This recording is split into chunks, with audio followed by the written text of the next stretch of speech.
प्राचीन काल की बात है। किसी राज्य में एक बड़ा प्रतापी और दानी राजा राज करता था। वह हर गुरुवार को व्रत रखकर दीन दुखियों की मदद करके पुण्य प्राप्त करता था। परंतु ये बात उसकी पत्नी को अच्छी नहीं लगती थी। वह ना तो व्रत रखती थी और ना ही दान पुण्य में ही कोई विश्वास रखती थी। इतना ही नहीं, वह राजा को भी ऐसा करने से हमेशा रोकती रहती थी। एक समय की बात है, राजा शिकार खेलने के लिए वन गए। घर पर रानी और दासी थी। उसी समय गुरु बृहस्पति देव साधु का रूप धारण कर राजा के दरवाजे पर भिक्षा मांगने आए। साधु ने जब रानी से भिक्षा मांगी तो वहां कहने लगी, हे साधु महाराज, मैं इस दान पुण्य से तंग आ गई हूँ। आप कोई ऐसा उपाय बताएं जिससे कि मेरा सारा धन नष्ट हो जाए और मैं आराम से रह सकूं। इतना सुनकर बृहस्पति देव ने कहा, देवी, तुम बड़ी विचित्र हो। संतान और धन से कोई दुखी होता है क्या? अगर अधिक धन है तो इसे शुभ कार्य में लगाओ।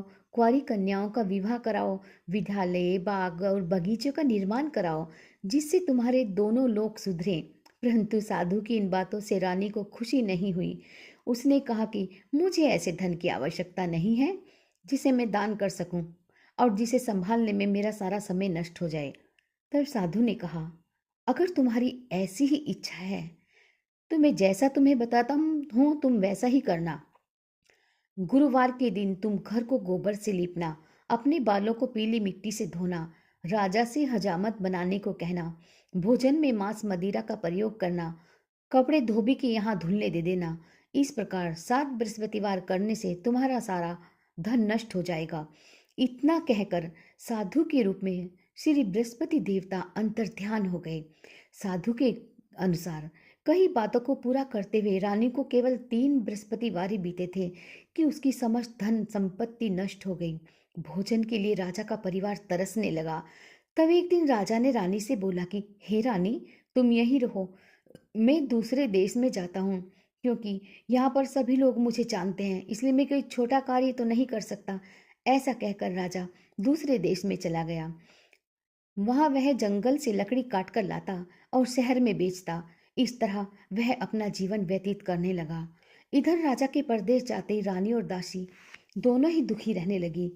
एक बार जब रानी और दासी को 7 दिन तक बिना भोजन के रहना पड़ा तो रानी ने अपनी दासी से कहा, हे दासी, पास ही के नगर में मेरी बहन रहती है। वह बड़ी धनवान है। तू उसके पास जा और कुछ लेकर आ, ताकि थोड़ी बहुत गुजर बसर हो जाए। दासी रानी की बहन के पास गई। उस दिन गुरुवार था और रानी की बहन उस समय बृहस्पतिवार व्रत की कथा सुन रही थी। दासी ने रानी की बहन को अपनी रानी का संदेश दिया, लेकिन रानी की बड़ी बहन ने कोई उत्तर नहीं दिया। जब दासी को रानी की बहन से कोई उत्तर नहीं मिला तो वह बहुत दुखी हुई और उसे क्रोध भी आया। दासी ने वापस आकर रानी को सारी बात बता दी। ये सुनकर रानी ने अपने भाग्य को कोसा।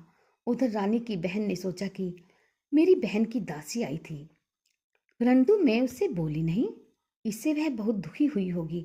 कथा सुनकर और पूजा समाप्त करके वह अपनी बहन के घर आई और कहने लगी, हे बहन, मैं बृहस्पतिवार का व्रत कर रही थी। तुम्हारी दासी मेरे घर आई थी, परंतु जब तक कथा पूरी होती तब तक न तो मैं उठती और न ही बोलती हूँ, इसलिए नहीं मैं बोली। बताओ दासी क्यों आई थी? रानी बोली, बहन, तुमसे क्या छुपाऊं, हमारे घर में खाने तक को अनाज नहीं। ऐसा कहते कहते रानी की आंखें भर आई। उसने दासी समेत पिछले 7 दिनों से भूखे रहने की बात अपनी बहन को बता दी। रानी की बहन बोली, देखो बहन, भगवान बृहस्पति देव सबकी मनोकामना पूर्ण करते हैं। देखो, शायद तुम्हारे घर में कहीं अनाज रखा हो। पहले तो रानी को विश्वास ही नहीं हुआ, पर बहन के आग्रह पर उसने अपनी दासी को अंदर भेजा तो सचमुच अनाज से भरा एक घड़ा मिला।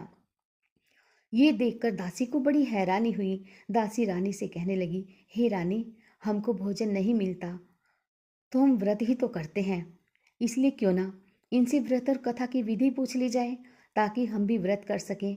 तब रानी ने अपनी बहन से बृहस्पतिवार व्रत के बारे में पूछा।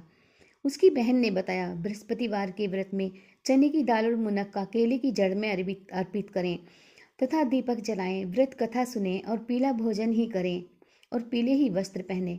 इससे बृहस्पति देव और भगवान विष्णु प्रसन्न होते हैं। व्रत और पूजा की विधि बताकर रानी की बहन अपने घर लौट आई।